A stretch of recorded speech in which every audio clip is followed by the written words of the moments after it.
Hi folks, hope you're doing well. We've just been out with doggies. It's very cold, about -3 out there right now. But I was wrapped up incredibly warm. I had Woolwich jacket on, which is incredibly warm. About £300 worth of jacket. Very expensive jacket, but very good. Problem is I need a bigger size now. Partly through training, but also partly because I wear them in winter. And if I've got my normal sort of wintry sort of jumper sort of jacket on, then I'll be wearing that over the top, and it is tight. So, a bit looser would be better. So an extra large version would be good. Maybe that's something I can look at for next winter. But they're very good. Woolwich, I think it's called. They're very, very good, yeah. They're worth looking at. If they still do them, they are incredibly good quality. Incredibly good. And I have my proper boots on. And again, I don't even know the make of these now. Let's have a look. Can I see the make? Nope. There's a name there. Oh, the North Face. They're made by the North Face. That's the company. But incredibly good boots. Incredibly good. So part hiking boot, part welly, and fully insulated and padded out for warmth. Absolutely brilliant. I mean,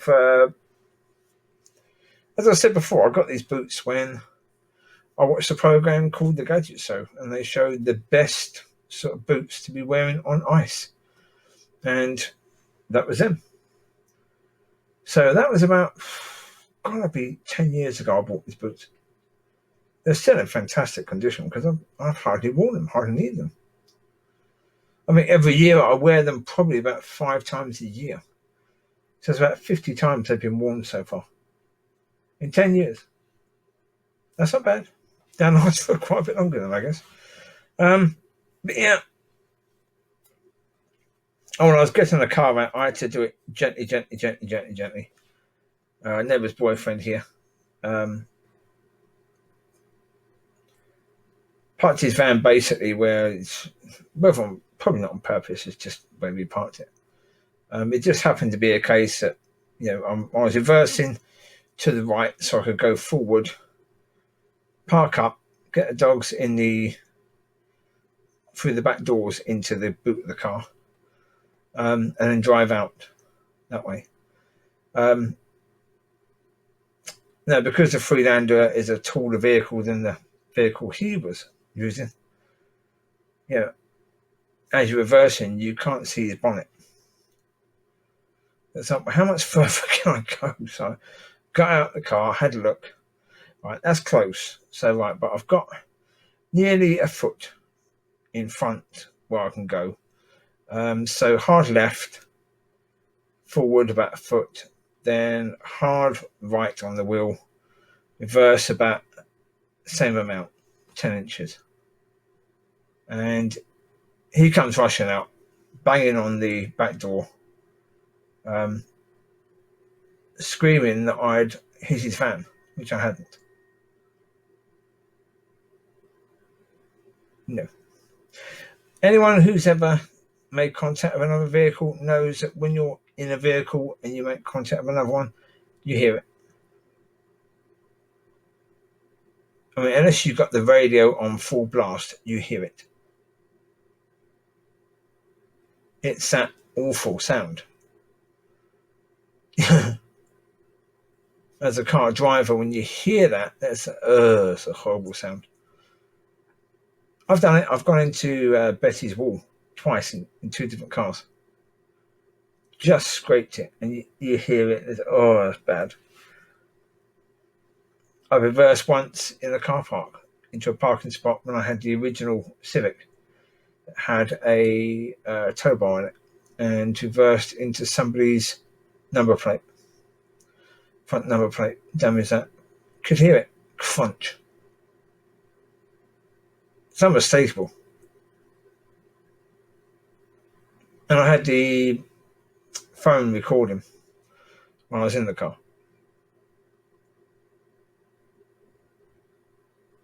And no, there was no crunch. None at all. So I didn't touch his car at all. It was close, to say the least, very close. Yep, very, very close indeed. If I'd have gone back any further, yeah, I would have hit his car. I'm talking about any further, I would have hit his car, yes.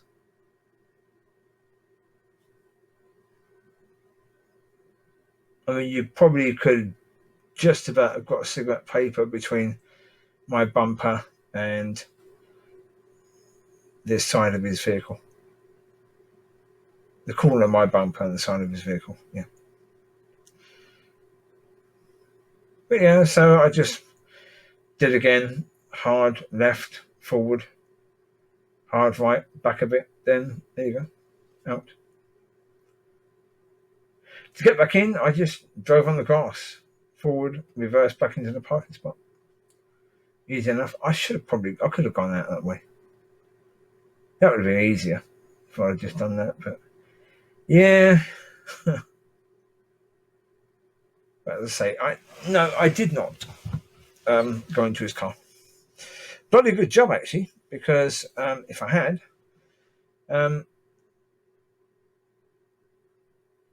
he could have called his insurance company, and his insurance company would have said invalid.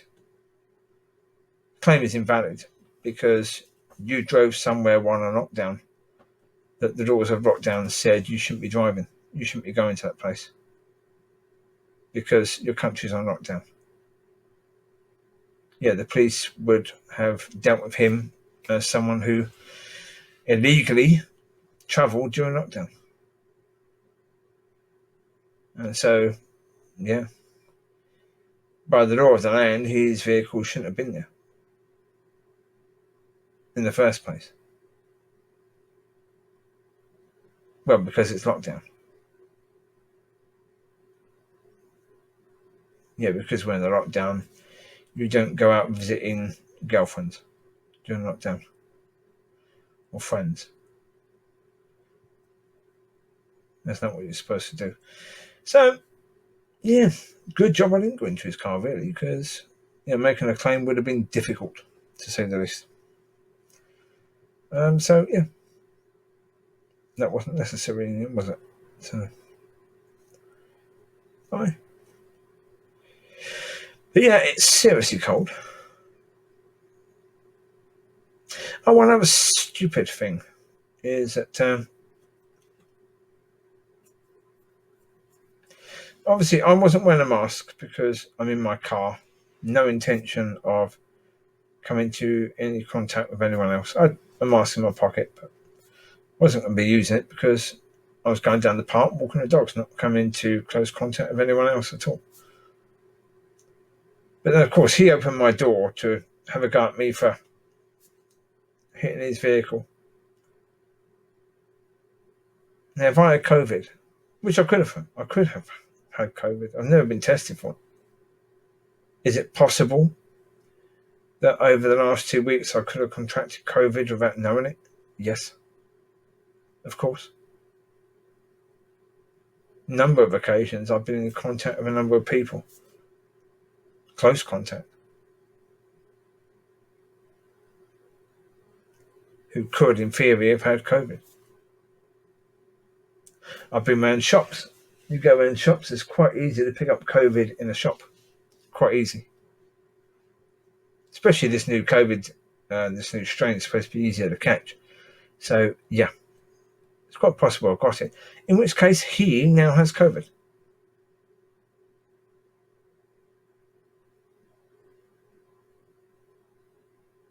I mean, when he opened the door, he said, I've been standing there watching you.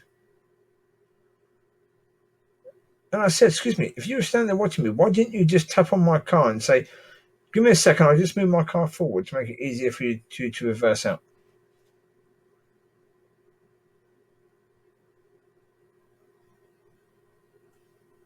If you don't want somebody hitting your vehicle and you know that the conditions are bloody icy, right? when conditions are icy, then it won't necessarily work that you're steering to go in a direction, but it won't necessarily steer the way it normally would in non-icy conditions. But he decided he'd rather risk me hitting his van so he could call me a bad driver.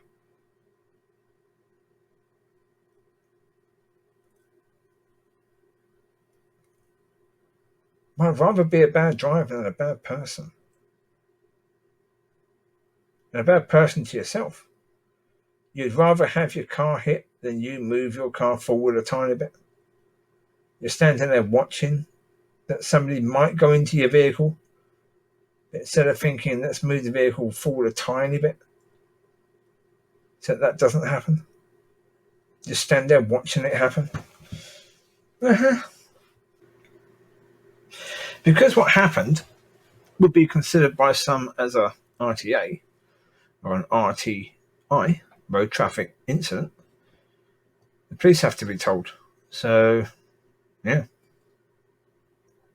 So next time he's here, I have to call the police and tell him about it. Yeah, to check his van. Because obviously he said I hit his van. I said, no, I didn't. But obviously that's a disagreement. So, yeah. I didn't hit your van. But as I say, it is an incident, isn't it? It does count as a road traffic incident if someone is claiming that you hit their vehicle.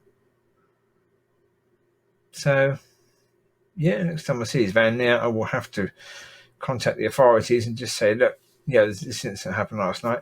I expected him to phone the police about it. He didn't, so I'm doing it now. You know, just to say that, the conditions were very tricky, icy road here, outside of here. Of course, council don't sort the road. They sort the path, they just don't sort the road. In this sort of bit of road here. So, it's what it is.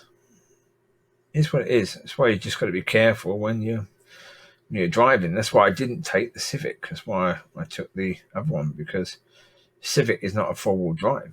You're going to struggle in that in the icy conditions. Yeah, you're more likely to struggle with that.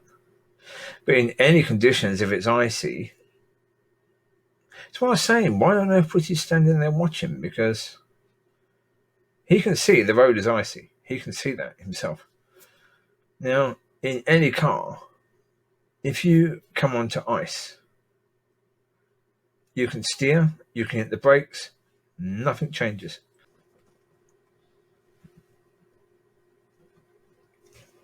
Well, as I say, in a situation where you're breaking COVID rules to be around here, if you fancy an insurance claim, that really isn't going to work, is it?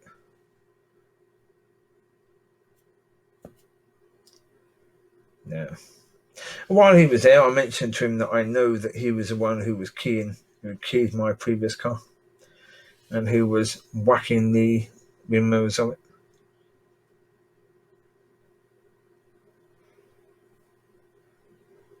He did the answer that you'd expect a guilty person to do. No, I didn't. Have you got evidence? An innocent person would never ask you if you've got evidence, because they would always know that there's no way, shape or form you could ever have evidence of them doing it, because they didn't do it. Only a guilty person would ever say, do you have evidence?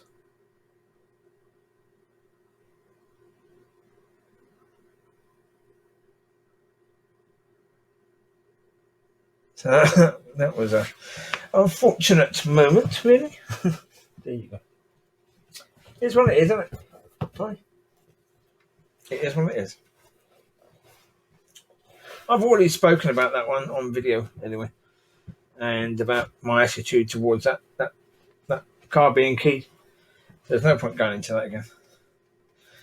I would say to people, yeah, be aware that during lockdowns or anything like that, if you travel when you shouldn't be travelling and you get into an incident with your car, there's a very good chance you won't have any chance whatsoever of making a claim, because you're breaking the law.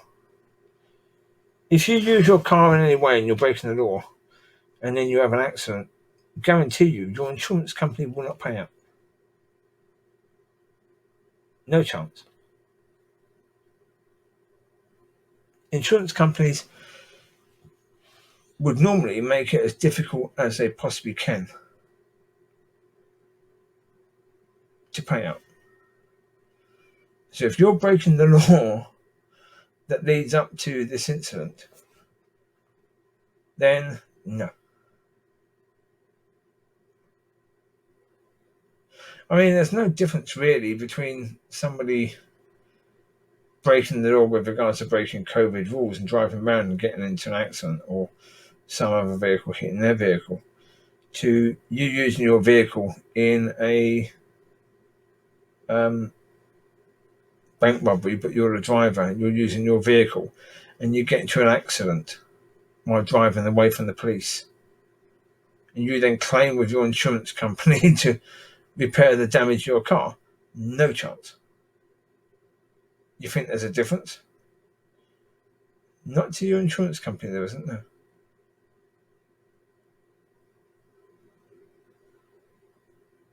So, yeah. Not a good idea. If you can't afford to just replace a vehicle, not a good idea to be driving around against the rules of COVID. Not in any way, shape or form.